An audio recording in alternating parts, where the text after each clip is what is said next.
पाई जाती है, जो सबसे नॉर्थ की जो भू आकृति है, जिसे हम उत्तर तथा उत्तर पूर्वी पर्वतमाला कह सकते हैं। यानी ये सारा जो रीजन है वो हिमालयन रीजन में शामिल किया जाता है, जिसमें हमारा नॉर्थ का पोर्शन और ईस्ट का पोर्शन शामिल करते हैं। दूसरे नंबर पे जो भू आकृति आती है, जो रिलीफ स्ट्रक्चर आता है, वो है उत्तर भारत का मैदान, जो मेन गंगा, सतलुज, ब्रह्मपुत्र इनके द्वारा क्या है, रिवर के द्वारा बनाया हुआ है। तीसरे नंबर पे है प्रायद्वीपीय पठार, जो दक्षिण का जो भाग है वो उसे हम प्रायद्वीपीय पठार कहते हैं, और इसे ढक्कन प्लेटू भी कह सकते हैं, पेनिसुला भी कह सकते हैं, पेनिसुला प्लेटू भी इसे कहा जाता है। चौथी जो मेन आकृति है वो भारतीय मरुस्थल है, डेजर्ट है, जिसमें हमारा थार डेजर्ट आता है, जिसमें राजस्थान का पोर्शन और गुजरात का पोर्शन शामिल किया जाता है। पांचवें जो महत्वपूर्ण जो भू आकृति है वो है तटीय मैदान यानी कोस्टल प्लेन। कोस्टल प्लेन में अगर हम बात करें तो हमारे क्या है, जो कोस्ट के साथ लगता हुआ जो एरिया है उसे हम कोस्टल प्लेन कहते हैं। जो वेस्ट का कोस्टल प्लेन है उसे हम वेस्ट कोस्टल प्लेन कहते हैं। जो ईस्ट का है उसे ईस्टर्न कोस्टल प्लेन के नाम से जानते हैं। छठी जो आकृति है वो द्वीप समूह है, आइलैंड है। अरेबियन सी में लक्षद्वीप और बे ऑफ बंगाल में अंडमान निकोबार जो हमारी क्या है, जो आइलैंड भारत की भू आकृति में शामिल किए जाते हैं। इस मैप में हमें जो भू आकृति साफ साफ दिखाई दे रही है। सबसे अगर हम बात करें नॉर्थ में जो रेड कलर का है, ये हमारा जो उत्तर पर्वतमाला भी कह सकते हैं, हिमालयन रीजन भी कह सकते हैं, जिसमें जम्मू कश्मीर, हिमाचल प्रदेश, उत्तराखंड, सिक्किम, अरुणाचल प्रदेश ये हमारे हिमालयन रीजन में आते हैं। और पूर्वी क्षेत्र जिसमें हमारी जो ईस्ट के जो स्टेट है वो शामिल किए जाते हैं, जिसे हम पूर्वांचल भी कह सकते हैं, उसको शामिल किया जाता है। दूसरी जो महत्वपूर्ण जो आकृति है उसे हम गंगा प्लेन कहते हैं। गंगा प्लेन क्यों कहते हैं? इसे उत्तर भारत का विशाल मैदान भी कहा जाता है। गंगा प्लेन इसलिए कहते हैं क्योंकि गंगा रिवर के द्वारा बनाया हुआ है। और जो इस रीजन में जो महत्वपूर्ण जो भाग है वो गंगा ब्रह्मपुत्र का डेल्टा है, जो पश्चिम बंगाल और बांग्लादेश में क्या है बनाया जाता है, जो गंगा और ब्रह्मपुत्र रिवर द्वारा बनाया जाता है। और जो पुराना भाग है वो पश्चिम बंगाल में है इस डेल्टा का, और जो नया भाग है वो बांग्लादेश में बन रहा है, या नया भाग इसका बांग्लादेश में है। तीसरी जो आकृति मैंने बताई थी वो थार डेजर्ट की है। मेन हमारा राजस्थान का जो पश्चिमी भाग है उसे शामिल किया जाता है। इसके अलावा जो गुजरात का क्या है उत्तरी जो भाग है उसे भी क्या है जो थार डेजर्ट में शामिल किया जाता है। ढक्कन प्लेटू नर्मदा रिवर के जो दक्षिण का जो भाग है, ये नर्मदा रिवर है यहाँ पर, इसका दक्षिण का जो भाग है उसे हम ढक्कन प्लेटू यानी प्रायद्वीपीय पठार कहते हैं, पेनिसुला प्लेटू भी कहते हैं। ये सारा भाग हमारा प्रायद्वीपीय पठार में आता है। प्रायद्वीप का अर्थ क्या होता है? जो तीनों ओर से क्या है पानी से कवर हो और एक तरफ से लैंड से कवर हो, यानी तीन तरफ से इसका वाटर वाला एरिया हो और एक साइड से जब लैंड वाला एरिया हो उसे हम प्रायद्वीप कहते हैं। प्राय यानी जैसे, द्वीप यानी जैसे, द्वीप जैसे। द्वीप होता है जो चारों तरफ से पानी से कवर हो, लेकिन प्रायद्वीप होता है जो तीनों ओर से पानी से कवर हो। कोस्टल प्लेन की अगर हम बात करें, तटीय क्षेत्र की बात करें, तो जो पानी वाला जो इलाका है वो हमारा कोस्टल प्लेन में शामिल होता है। दो हमारे पोर्शन है, एक वेस्टर्न कोस्टल प्लेन और एक है ईस्टर्न कोस्टल प्लेन। फिर हमारी जो नेक्स्ट लैंडफॉर्म आती है वो आती है आइलैंड। अरेबियन सी में यहाँ पर लक्षद्वीप है, और बे ऑफ बंगाल में इस साइड हमारा अंडमान निकोबार जो एक आइलैंड का ग्रुप है उसे हम शामिल करते हैं।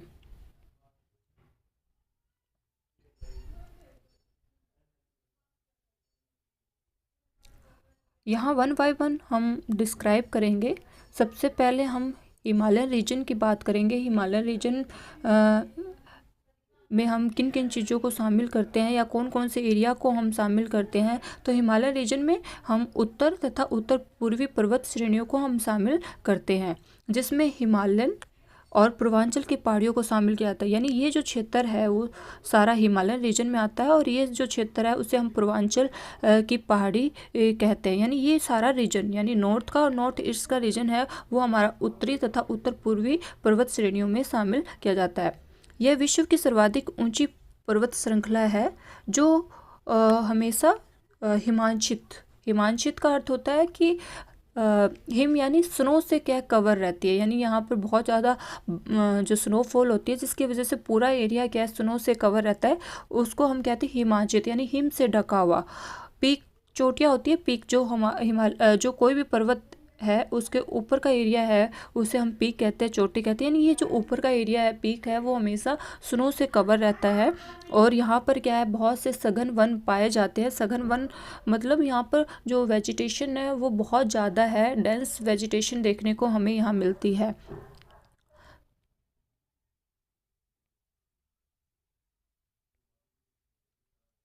हिमालयन जो क्षेत्र को हम डिवीजन करें तो दो प्रकार से डिवीजन कर सकते हैं। पहले डिवीजन अगर हम बात करें तो ज्योग्राफिकल डिवीजन है, जिसे हम हिंदी में भौगोलिक विभाजन भी कहते हैं। उसके अकॉर्डिंग हम बात करें तो हिमालय कोई एक पर्वत नहीं है, बल्कि एक बहुत सी क्या है, पैरेलल, यानी एक दूसरे के पैरेलल अनेक जो माउंटेन रेंज है।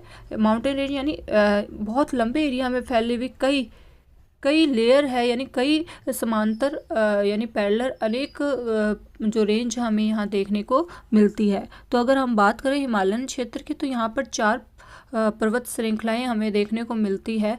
जो सबसे महत्वपूर्ण है ग्रेट हिमालय, जिसे हम वृहत हिमालय कह सकते हैं, महान हिमालय कह सकते हैं, आंतरिक हिमालय कह सकते हैं, केंद्र अक्षीय हिमालय कह सकते हैं, हिमाद्री के नाम से जानते हैं।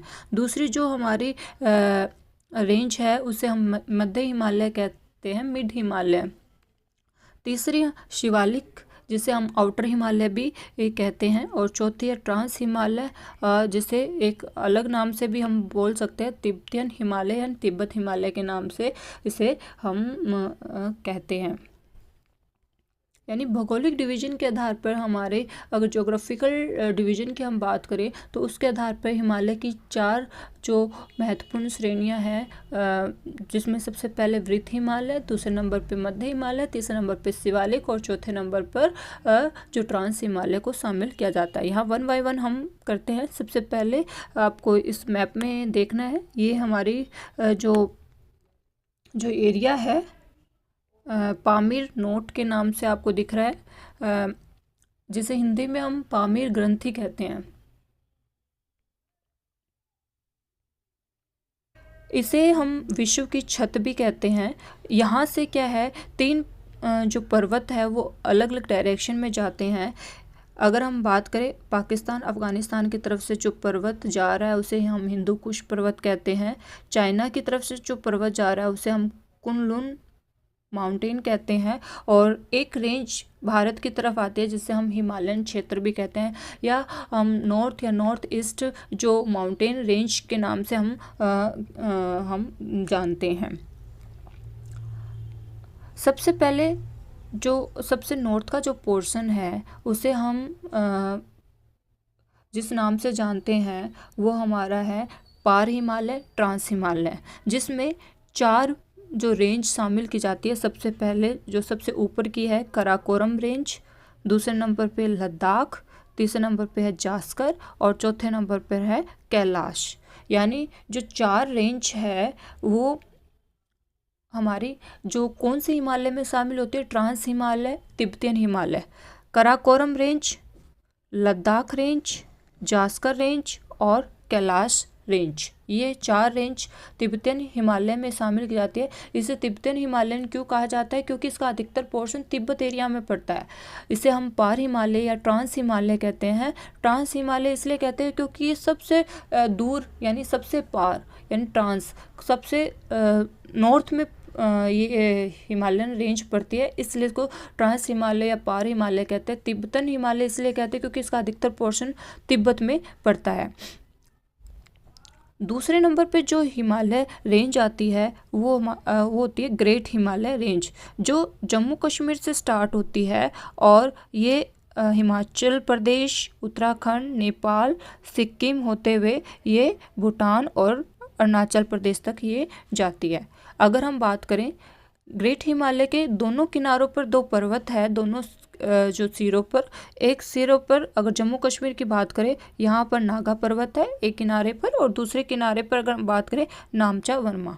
यानी ग्रेट हिमालय के दो किनारों पर दो पर्वत स्थित है यानी लोकेटेड है। एक पर्वत नागा पर्वत है जो जम्मू कश्मीर में लोकेटेड है, और दूसरा है नामचा वर्मा जो अरुणाचल प्रदेश के नॉर्थ में है यानी चाइना के पार्ट में है नामचा वर्मा।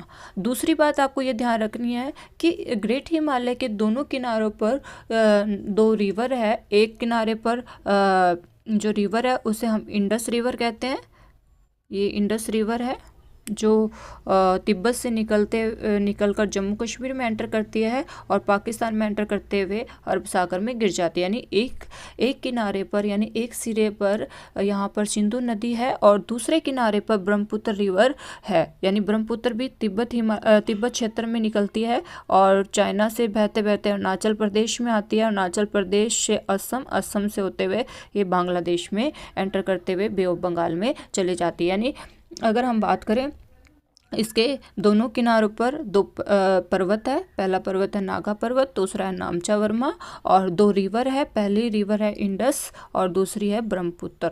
यानी दो रिवर इसके किनारे पर स्थित है, दोनों किनारों पर एक एक रिवर यहाँ पर बहती है। अगर हम बात करें इसकी लंबाई की तो यहाँ इसकी पूरी अगर हम लंबाई की बात करें तो 2500 किलोमीटर इसकी लंबाई है। तो दूसरी जो महत्वपूर्ण रेंज है हमारे ग्रेट हिमालय, जिसे हम वृत्त हिमालय भी कह सकते हैं, जिसे हम महान हिमालय भी कह सकते हैं, जिसे हम आंतरिक हिमालय भी कह सकते हैं, तो ये हिमाद्री भी कहते हैं। हिमाद्री का अर्थ होता है जो हमेशा जो बर्फ़ से क्या है कवर रहे। तीसरी जो रेंज है वो है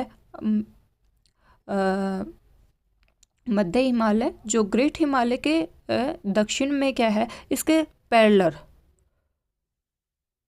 है, जिसे हम मध्य हिमालय के नाम से जानते हैं। और चौथी रेंज है शिवालिक, जो सबसे बाहरी हिस्से में है, यानी सबसे साउथ का पोर्शन यानी दक्षिण का भाग है, जिसे हम शिवालिक के नाम से क्या है इसे हम जानते हैं। शिवालिक के दक्षिण में नॉर्थ प्लेन आ जाता है, यानी शिवालिक इसकी क्या है अगर हम बात करें सबसे नॉर्थ में कराकोरम रेंज है, और अगर हम साउथ की बात करें तो शिवालिक। ये पूरा एरिया क्या हिमालयन क्षेत्र में शामिल किया जाता है। अब हम वन बाय वन सभी जो रेंज के बारे में पढ़ेंगे। सबसे जो पहली रेंज है वो ग्रेट हिमालय है, जिसे हम इनर हिमालय कह सकते हैं, हिंदी में वृत्त हिमालय भी कहा जाता है और आंतरिक हिमालय भी हम कहते हैं। और ये सबसे सेंटर में है तो इसे हम केंद्रीय अक्षीय श्रेणी भी कहते हैं। और अगर हम इसकी पूरी लंबाई की बात करें पूर्व से पश्चिम तो ये 2500 किलोमीटर इसकी लंबाई है। जैसे मैंने आपको बताया दो रिवर इसके किनारे पर है। इसका विस्तार सिंधु नदी के मोड़ से लेकर ब्रह्मपुत्र नदी के मोड़ तक, यानी दोनों किनारों पर एक एक रिवर है। अगर हम बात करें पश्चिमी किनारे पर तो सिंधु नदी है और पूर्वी किनारे पर ब्रह्मपुत्र नदी है। अगर इसकी चौड़ाई की बात करें वृत्त हिमालय की तो 25 किलोमीटर इसकी एवरेज जो इसकी क्या है, अगर औसत चौड़ाई की बात करें तो वो 25 किलोमीटर है। इसे हम हिमाद्री के नाम से भी जानते हैं। हिमाद्री का अर्थ होता है कि जो बर्फ़ से क्या है ढका हुआ हो। हाइट की बात करें, एवरेज हाइट की बात करें तो 6000 मीटर से भी अधिक इसकी एवरेज हाइट है। और यहाँ पर अनेक ऐसे बहुत से पर्वत है जिसकी जो पीक है, पीक यानी जो उसका सबसे ऊपर का जो भाग है वो उसकी हाइट की बात करें तो 100 से अधिक ऐसे माउंटेन है जिसकी क्या है जो पीक है यानी सबसे नॉर्थ जो ऊपर का जो भाग है वो 6000 मीटर से ऊंचा है। 40 चोटियाँ ऐसी है जिसकी ऊंचाई 7500 मीटर से भी अधिक ऊंची है। एशिया की अगर बात करें तो 92 पीक यानी 92 जो पीक है वो जिनकी जो हाइट है 7,300 मीटर से ज़्यादा है वो दो ही भागों में मिलती है, वो वृत्त हिमालय में मिलती है और काराकोरम रेंज। काराकोरम रेंज है वो किसका पार्ट है? ट्रांस हिमालय का पार्ट है। ठीक है।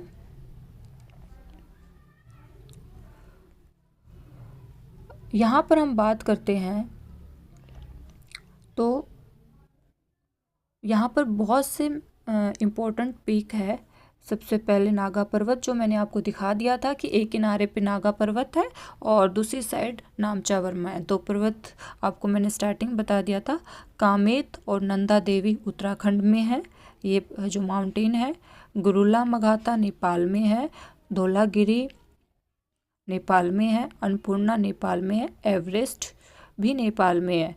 कंचनजंगा भारत में है। अगर आपसे पूछा जाए कि हिमालय का सबसे ऊंचा भाग कौन सा है तो आपको एवरेस्ट बोलना है, जिसकी हाइट 8,848 मीटर इसकी हाइट है। लेकिन अगर आपसे समतट भारत की ऊंची चोटी की बात करें तो आपको कंचनजंगा बताना है, जिसकी हाइट 8,598 मीटर जिसकी हाइट है, जो भारत में है। कंचनजंगा सिक्किम में लोकेटेड है, तो आपको ये बताना है। यहाँ पर हम उन रेंज के बारे में देखेंगे कि यहाँ पर नागा पर्वत है जो एक किनारे पर है ग्रेट हिमालय की, जो बहुत इंपॉर्टेंट पीक है। दूसरे किनारे पर नामचा वर्मा है। उत्तराखंड का जो रीजन है वो ये वाला पोर्शन है। यहाँ पर कामेत और यहाँ पर नंदा देवी, ये दो बहुत ही इम्पोर्टेंट माउंटेन रेंज है। भारत और नेपाल की बाउंड्री पर एक पीक है जिसे हम गुरुला मघाता कहते हैं। ये दो रेंज आपको दिख रही है, ये धौलागिरी है, ये अन्नपूर्णा है।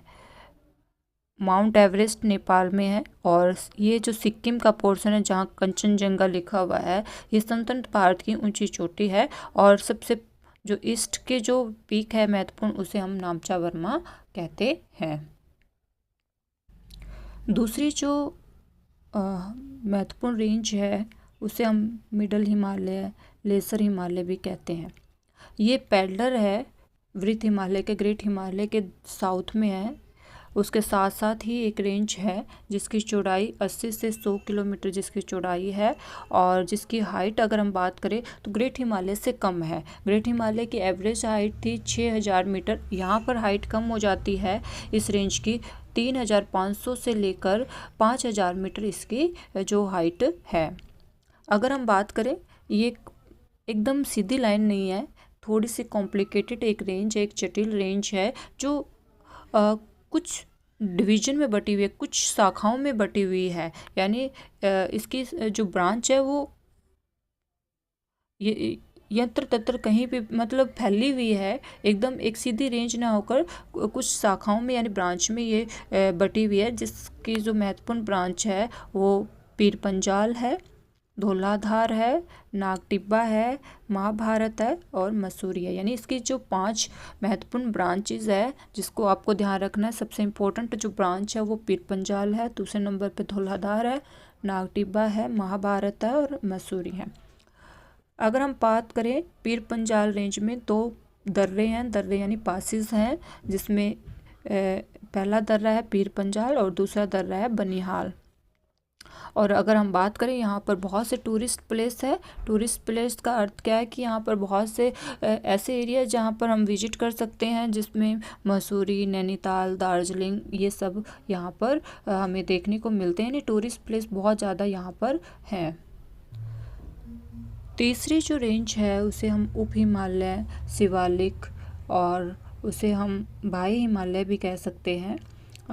सब हिमालय, शिवालिक, आउटर हिमालय के नाम से हम जानते हैं। ये हिमालय की सबसे लास्ट रेंज है यानी अंतिम श्रेणी है। उसके जो साथ का जो इलाका है, जो दक्षिण का भाग है, उसे हम भारत का विशाल मैदान कहते हैं। और इसके अगर चौड़ाई की बात करें तो बहुत और रेंज के कंपेयर में बहुत कम है। हाइट की बात करें तो वो भी बहुत कम है। इसकी चौड़ाई की बात करें तो 15 से 50 किलोमीटर इसकी चौड़ाई है और ऊंचाई की बात करें तो 1500 मीटर से लेकर 2600 मीटर तक इसकी ऊंचाई पाई जाती है।